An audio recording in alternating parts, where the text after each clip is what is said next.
की 3 बहनें होंगी और उसने उनको पढ़ाया होगा, उसने उनको लिखाया होगा, उसने उनको अच्छा अदब सिखलाया होगा और उसने उनको अच्छी तरबियत दी होगी और फिर दीनदार घराने में अच्छे दीनदार लड़कों के साथ अपनी तीनों बेटियों की शादी कर दी होगी।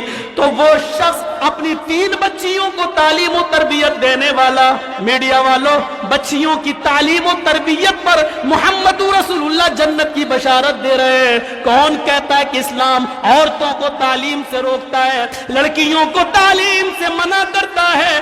कौन कहता है मेरे भाइयों इस्लाम इस तरीके की तालीम से मना करता है? जो आज दिल्ली के जंतर मंतर पर लड़कियों को उठा उठा के पटका जा रहा है, उनके हाथ खींचे जा रहे हैं, उनके सीनों पे हाथ डाले जा रहे हैं और उनको लाठियों से पीटा जा रहा है। इस्लाम ये नौबती नहीं आने देता है। इस्लाम कहता है लड़कियों को तालीम दो, तरबियत दो, अच्छा अदब सिखलाओ और उनको हुस्न अदब सिखलाने के बाद उनका निकाह भी दीनदार घराने में कर दो। यानी ये बाप की जिम्मेदारी है उनके लिए नेक दीनदार लड़का देखना।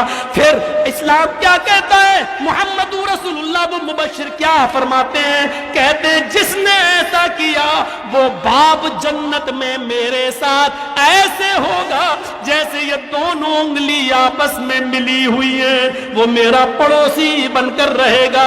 एक सहाबी उठे, कहने लगे अल्लाह के नबी अगर किसी के पास 3 बेटियां ना हो, मेरे पास तो 2 ही है।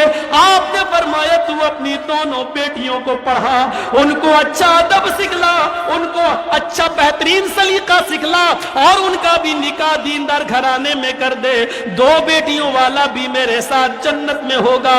इतना बोले कि तीसरे के रोने की आवाज कान में आई। पूछा मेरे सहाबी मेरे दोस्त तुम क्यों रो रहे हो? उसने कहा मेरी तो एक ही बेटी है अल्लाह के रसूल। आपने फरमाया अपनी एक ही बेटी को पढ़ा लिखा, अच्छा अदब सिखला और उसका निकाह किसी दीनदार घराने में कर दे, एक बेटी वाला भी मेरे साथ जन्नत में रहेगा। मेरे प्यारे साथियों मुबश्शिर इस तरीके से उड़ता है और बशारत सुनाता है, बशारत सुनाता है।